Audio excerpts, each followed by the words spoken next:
Horns up. Stand and deliver. Pay attention.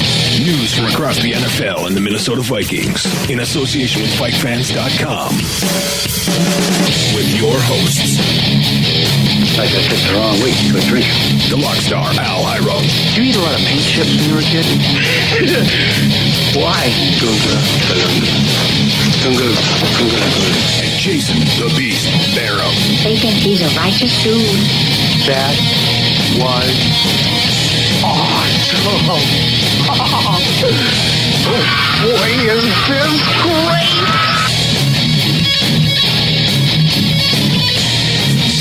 And welcome to another episode of Horns Up, your round the world weekly rock and roll centered, Viking centered podcast.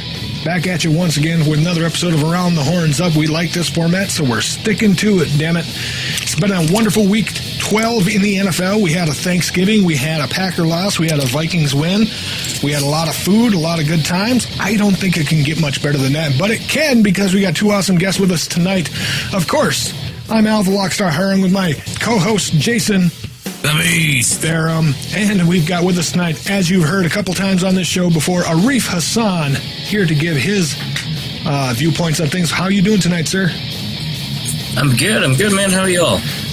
Rocking and rolling in the free world, man. What you drinking tonight? Not much, actually. I just took a nap, so I gotta take it a little easy.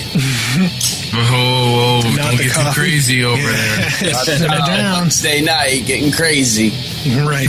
Well, it's hump day. You got to get over it somehow, right? All right. With him, we've got Luke Inman from ColdOmaha, and damn, I just forgot. Hey, don't worry. Hey, that's a great intro to plug my own self. There you go. All right. Do that. eDraft.com. eDraft. Putting out plenty of draft work and Viking content. I got a Bud Light bottle over here, guys, and I started a tab, so we'll keep that rolling all night. All right. Great. Beast, what you drinking tonight? I'm drinking the purple crank drink. The purple crank drink? Nobody knows what that means, Right. But everybody's really intrigued, so I'm sure we'll find out about 20 minutes into the show what that includes. Well, I'm willing to find out now. What the hell's a purple crank drink? Sorry to disappoint everyone, but it's just a little Fanta pop. Oh, purple Fanta. Oh, okay. Well, thanks for that, man. That could have went any which way, and a little disappointing. Yeah. You know, I just waking up from a little nap myself, so I'm just trying to take it a little easy. No, I'm serious. I'm just waking up from a nap. I'm not trying to give no shit to Arif here, you know. He's a busy guy. He's up for about 22 hours a day. I'm just shocked that he's not drinking coffee. I was going to have the over-under on the coffee. Drinking coffee or not, and I was definitely going to go over drinking coffee. Right. Well, that's what I had last time. Yep, every time. I've got this Shock Top variety pack tonight, and I just finished a Twisted Pretzel Wheat, which is actually kind of cool, man. It tastes just like a pretzel. It's amazing. I haven't had the Shock Top variety packs, but I am all about these variety packs now, whether it's Summit, Sam Adams, Leinie Kugels, you name it. You just get a little bit of everything, baby. And although I hate that last row that I always wait until the end to finally destroy, but because there's always one kind in the variety pack that nobody likes or wants to touch. So that's the one when my buddies come over, I'm like, hey man, let me get you a beer, man. Here, I got it. Here you go. Here, have two. Have no, three. I'm with you, man. Yeah, road. It's an adventure on your own couch. It's pretty awesome. It's very cosmopolitan. All right, that being said here, let's get started with the horns up. First, we're going to start with rolling around the NFL with our first few.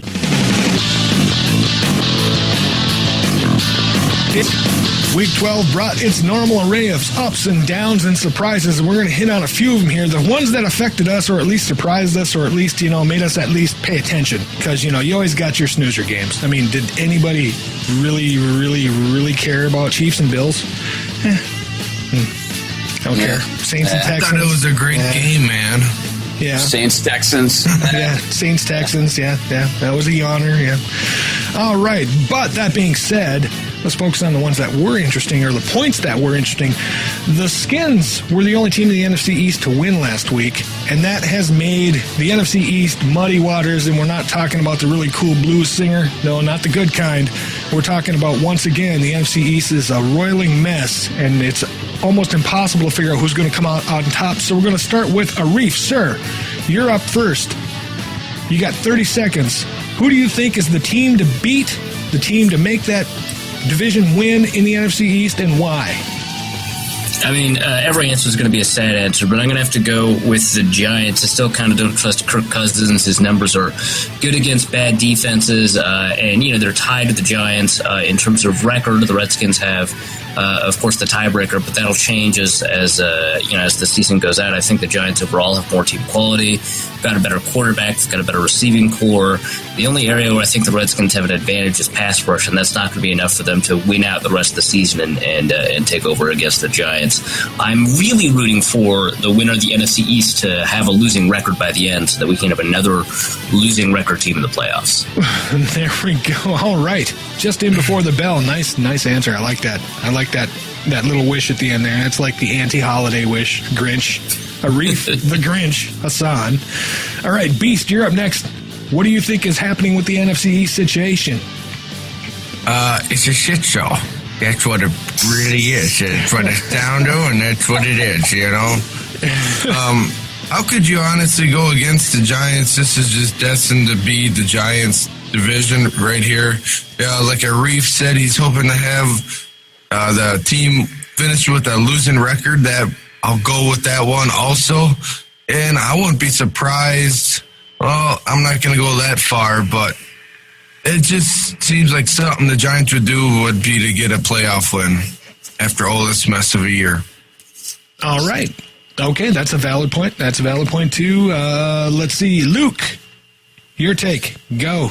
It's funny. This division started as perhaps the highest expectations of all the divisions when you think about it. Very true. And ultimately, it's been one of the biggest disappointments and flops. And I'm going to go with the G-Man as well, just because this is just typical Giants storybook ending the way they, every 4 years, Eli Manning and Tom Coughlin, when he's at really the hot scene about to get fired, they come through at the last second. There's no way you look at a team like the Eagles with the remaining schedule, they got to go play the Patriots and the Arizona Cardinals. Out of all the schedules remaining, the Giants have the quote-unquote easiest, playing teams like the Dolphins, the Eagles at the end of the season. That'll be a huge game as well. And I just think that, when it's all said and done, the Giants will get hot at the end and could be one of those teams that you don't want to play. All right. Yep, you got the horn, but you get one of these for making a great point about how the NFC East was rated the highest in the NFL at the beginning. Yep, that's a fact that a lot of people lost. That is. So, very good point there. Next up, we're starting with you, Beast.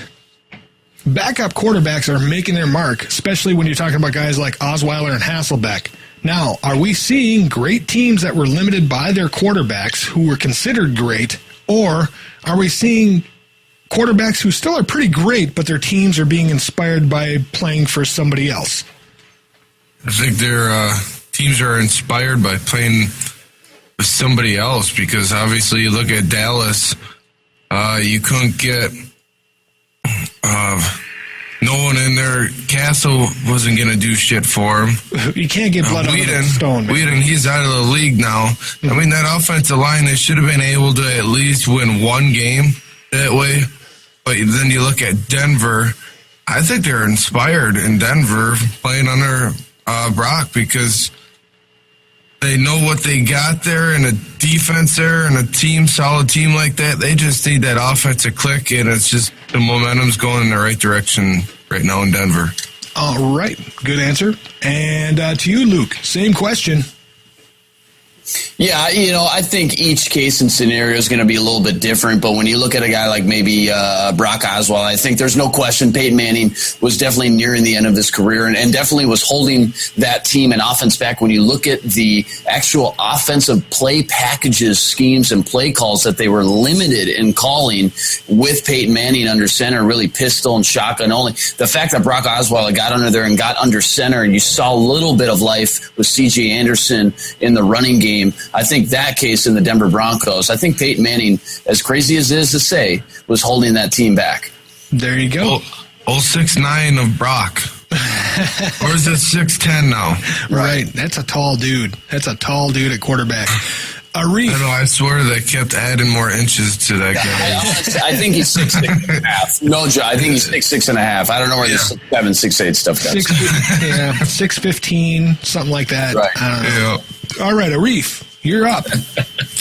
Yeah, I think by the end of the season he'll definitely crack 7 feet. No doubt. I think some of these backup quarterbacks are playing a lot better than I think a lot of people expected. I think Austin Davis quietly had a pretty decent game for Cleveland. Of course, you've got Blaine Gabbert who's been playing kind of out of his mind. Matt Hasselbeck has been playing really, really well, and of course, Brock Osweiler, who I think should be the starting quarterback for the Broncos going forward. A lot of these backup quarterbacks I think are having a lot more success than people anticipated. And, some of that has to do with, they, have a new system. They have a chance to sit. They get to redeem themselves. And, some of it has to do with the fact that, people didn't expect them. You have to kind of take into account that there's no film on them a lot of the times. And they'll kind of regress down a little bit. But yeah, I think for the most part, quality in the league has decreased because of these backup quarterbacks, but they've held up a lot better than we've expected given, sort of how much they've been asked to play. All right. That was a bit over. Yeah, he just ran over the horn there and backed up over it again, but that's okay. We'll take it. It was a good point. It was a good point. Good point. Yeah, it happens. We got a cheater over here, He's taking his extra 15 seconds. To get my Brock Osweiler bit in at the beginning. Right. Well, hey, I get you. I didn't count the Brock Osweiler bit, actually. Believe it or not, I was watching the second count. I guess I don't have an excuse then. Yeah, it's all right. It's all right. You're not used to this new format. It'll come. Just wait. It'll come. All right. Point 3 for this one here. The Monday night game. Holy hell. Has any of you, non-college, okay, because in college you see that crap all the time. that's just how it works. But non-college, has any of you seen a finish to a game like that in the NFL? We'll start with you, Luke. I know everything about the game, the way it started, finished, and ended, but unfortunately I didn't sit there and watch it because who would actually tune into a Browns-Ravens game, let's be honest. But, sitting back and thinking about it and reflecting, I have not recollected something like that in the way, in the fashion that ended, and especially when you think about the way Matt Schaub threw an interception, and then you thought, okay, here we go again, and all of a sudden they block that kick and take it to the house. I don't remember a wild finish like that with just all the different things that had to happen leading up to that. It wasn't just one or two things. It was a bevy of different things that happened. I don't remember something like that happening, especially in a prime time game in a really long time. All righty. Good points there. Arif, how about you, sir? Yeah, I think if we were Browns fans, we'd be a little bit more exposed to that. I mean, it's the 42nd last-minute loss that they've had in their history since 1999. 22nd loss in the final play of the game since 1999. It's just been incredible for them. But yeah, I mean, we haven't seen anything like that. That's pretty spectacular. But I gotta say that Baltimore Vikings game that we had with a bunch of last-minute scores at the last minute, with Cordell Patterson's run, Cordell Patterson's return, Joe Flacco's touchdown to Torrey Smith, that was pretty close. In the snow. There you go. Cordell who? Yeah, Cordell who? That guy. Now, actually, if you want, you got 2 bells on that one, so you can take an extra 15 seconds if you'd like to expand on your thoughts, or we can just keep going. Or you can save it for later. Or save it for later. I'll make those. I'll use those 15 seconds for when it went over. On the last point. How about that? You got a bell is worth 15 seconds, and you got 2, so I already used one up. I mean, then I'll take the beast suggestion. Save it for later. All right, there we go. All right, you got a bell saved up. All right, Luke, you do too, because I belled you once, and I just forgot to mention it. Yes, you do. I'm going to use my 15 seconds to go get another Bud Light. Pure silence. And at the end, you'll hear a... Well, that's okay. A reflex. Right. All right, that means it's time. The breakdown. Well, we break down the Vikings versus the Falcons. Yes, chicken dinner part 1. Oh, yeah. It's going to be a meal. The Vikings tore the Falcons up 30-10. It was a great game to watch. It was awesome. At least I thought so. Man. Although there was some... I'm sorry, 20-10. Why did I say 30? Because I'm hopeful, I guess. That's all on me. Why not? You got 20, make it 30. Hell with it. That's how I tend to work with my beard, and that's probably an issue I need to talk to somebody about. Anyway, let's get to There's the points. hope for you, bud. There's hope. All right. Let's get to the points on the breakdown between the Vikings and the Falcons. Point 1, starting with Arif once again. Run versus pass. Is this Norv's game plan all along, and he's just seeing things that we're not seeing, like he's holding back cards for like late season? Or are we legitimately missing a deep threat? Yeah, I think a lot of it has to do with missing a deep threat. I think that Mike Wallace is way too inconsistent to continue being, the kind of player that he is in the role in the offense. But, I think some of it is that Norv is a little bit stubborn and he has a particular plan in mind. And he doesn't really, deviate from that plan very often at all. Teddy has some issues throwing the deep ball, and that kind of hurts too, because if you got a quarterback good enough, many receivers can turn into deep threats. But it's a lot of problems all at once. But I would sort of lay most of the problems at Mike Wallace, because he was supposed to be the guy, and he's not good enough to be that guy. All right. Excellent answer. On to you, Beast. I just think that Norv Turner sees, for a while there, he was pushing what he wanted to be called. That's what he would be calling, like the shotgun draws, plays like that. That's what he was wanting. But this team, the offensive line situation, he's pretty much getting it down to this is what we got and this is what we're going to go with it. And that's, we're going to be protected by a good defense. We're going to run the ball. We're going to get the clock situation in our favor. And we're just going to kind of go with that because the pass protection is very, very inconsistent and quite frankly not that good for Teddy to give him time in that pocket to be able to pass that ball. Alrighty. And to you, Luke. Yeah, I think there's definitely a certain degree, a small degree that knows that, a 31-year-old seasoned vet like Norm isn't going to just show his whole hand the first 4 or 5 weeks and show his playbook the first half of the season.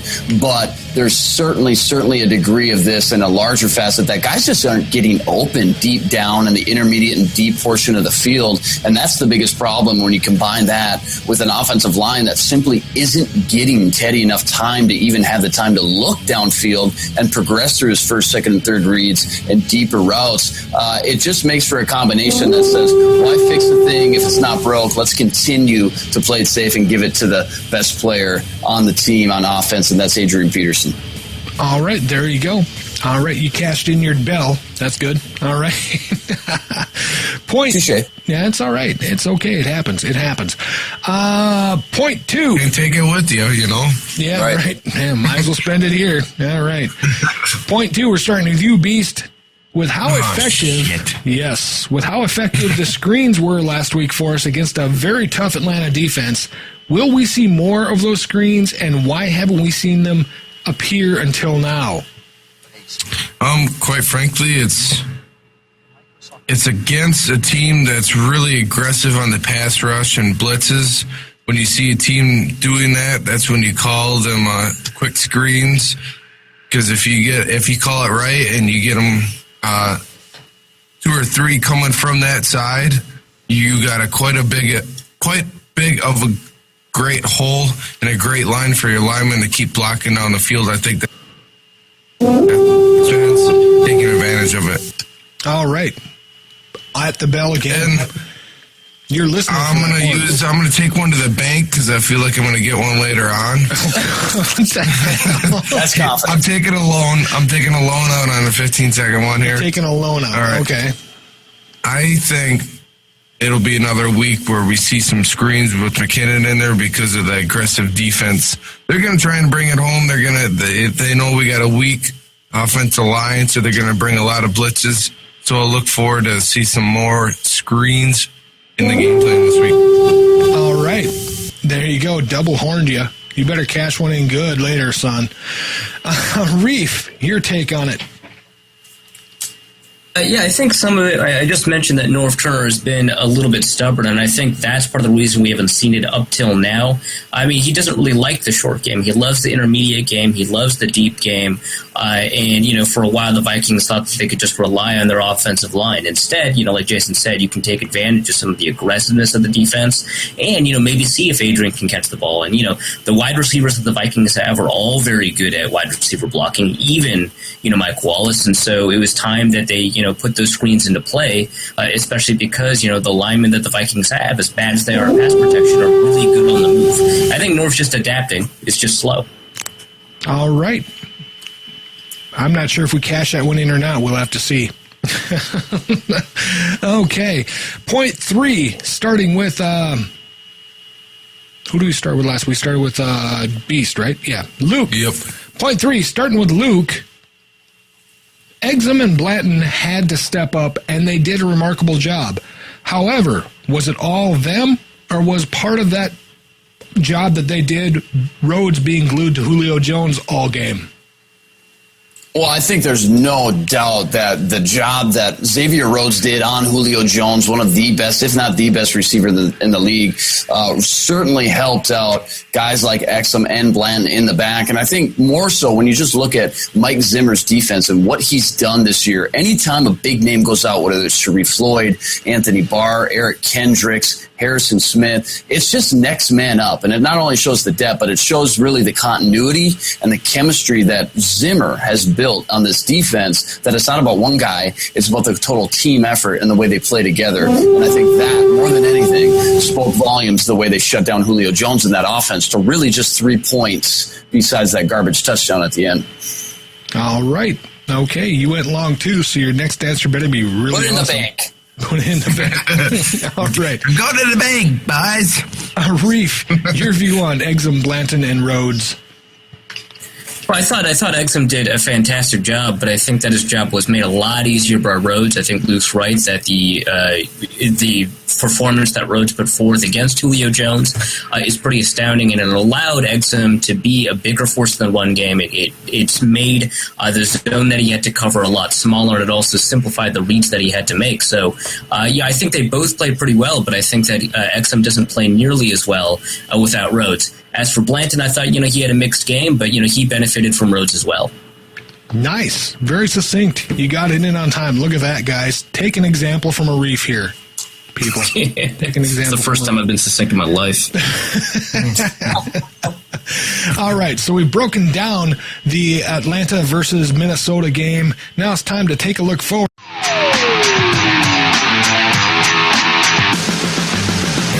We're going to roll the bones? Right, it's time to roll the bones. Time to roll the bones. Looking forward to the Sea Chickens, course 2 in our bird dinner. We're having a string of them here. I'm hungry, you know. And they're all kind of stringy. Yep. Like Zerk said on Vike Fans, you know, gotta have your chicken. Gotta roast that thing up. There you go. All right, starting with you, Luke. You are first up for this one. We're playing another clone team, you could call it. They are a hard-running team. They are moderate to bad at passing, except for these last couple of weeks. Mind you, I'm not saying that, but their overall passing defense or passing offense has not been that great. And they both have very stiff defenses. When you're looking at our own Viking Horde versus the Legion of Who, which D is more of a threat in your opinion?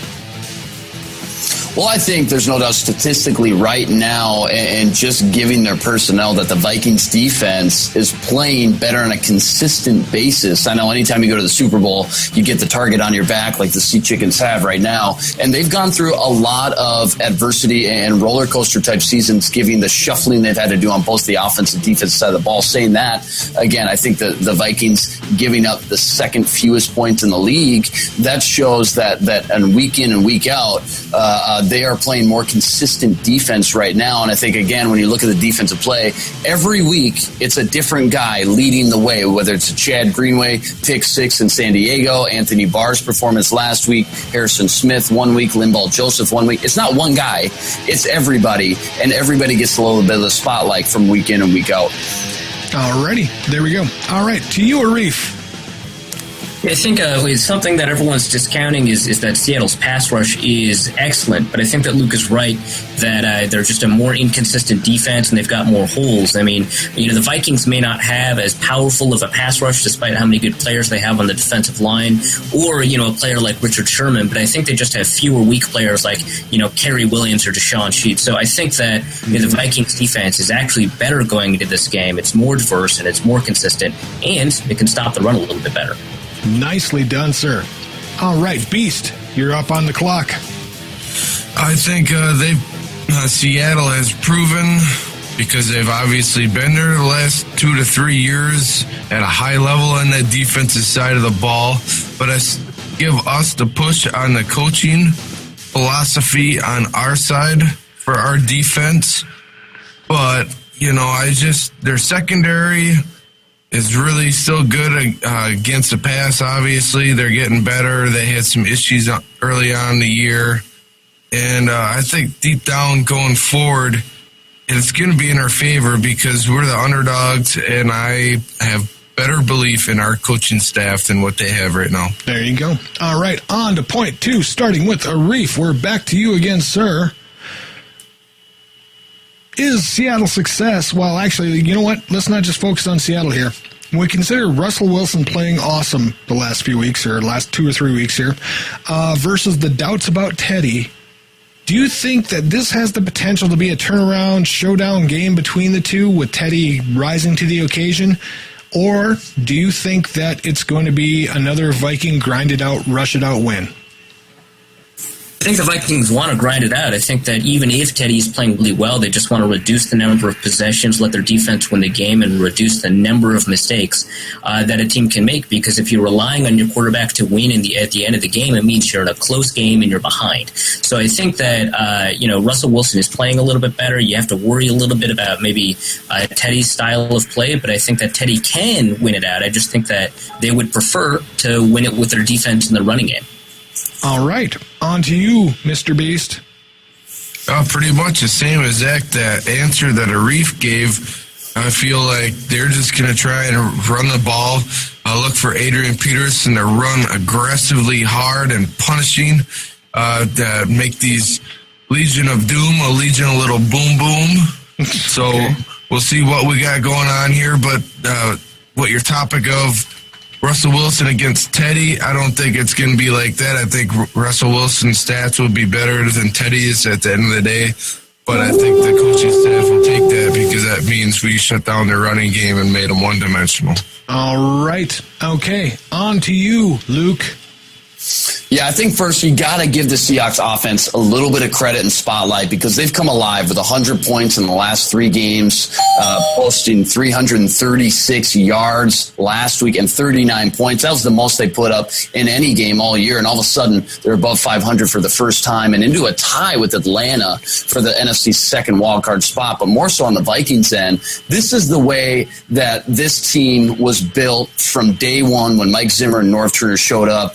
Great defense and ground and pound with Adrian Peterson. Ideally, like Arif said, if you're in a close game and you put the ball in Teddy's hands, that ideally means that, well, then you're down and you're in a tough spot. If this team gets down more than 10, 14 points, they're not built and capable to come back through the air and win. They thrive when they're up 10, 14 points, let their defense make plays and grind out the opposing defense with Adrian Peterson. All right, you had 15 seconds. You got a bonus ding there. You used them up very well. Went over a little, but we'll be okay with that. We're not giving away prizes after all. Yes. Point 3, starting with you, Mr. Beast, for our final point of the night. What are your keys to victory for the Vikings against the Seahawks? Shut down their run game, get up with AP running the ball. Like Luke was just talking about, we are a team is not made to play from behind. If we're up by 10 points by halftime, a game is definitely in our favor where we want to just run the ball and keep the time of possession in our favor.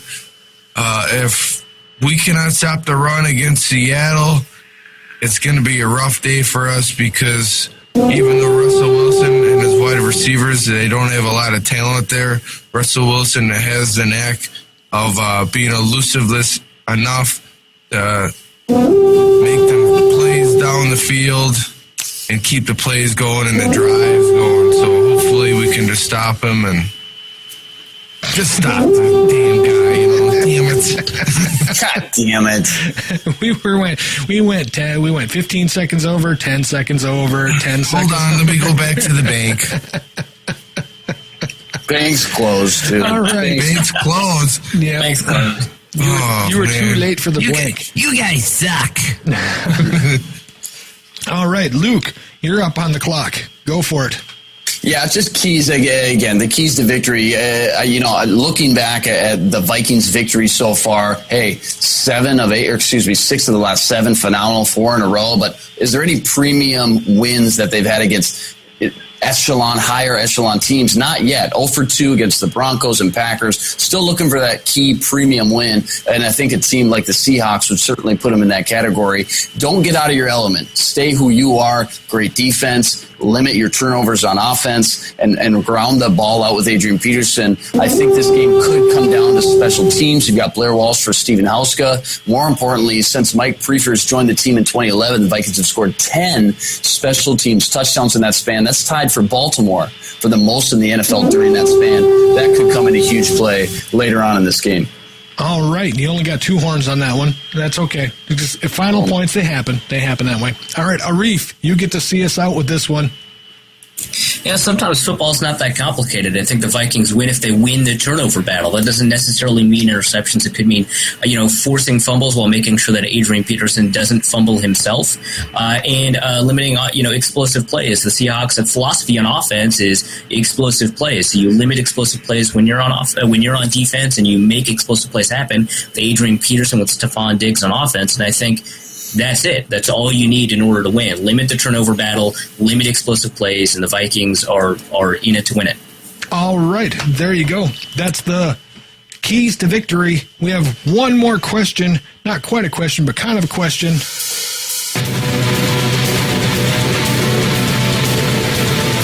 Rapid fire score predictions. We're just going to go right down the line, starting with you, Arif. What's your final score prediction for this game? 24-21 Vikings. All right, 24-21 according to Arif. Beast. I'm going to go 28-24 Vikings. 28-24. All right, Luke. What's great is that this team is really built to win as the season gets on and wears down and the weather gets cold. I'm looking at a low-scoring defensive battle, 17-20 Vikings on a Blair Witch 42-yard field goal to end it. Alrighty, so there you have it, ladies and gentlemen. That is the final scores as predicted by our staff. Thank you, everybody, again for listening to another episode of Horns Up. We'll see you all next week for another episode of Round the Horns Up. Hope you're liking it. We're loving it. Say goodnight, everybody. Yeah, say goodnight, everybody. Good night. Good night, Luke. Good night, Arif. Take care, All right. guys. Night, guys. Take care. We'll see you next week.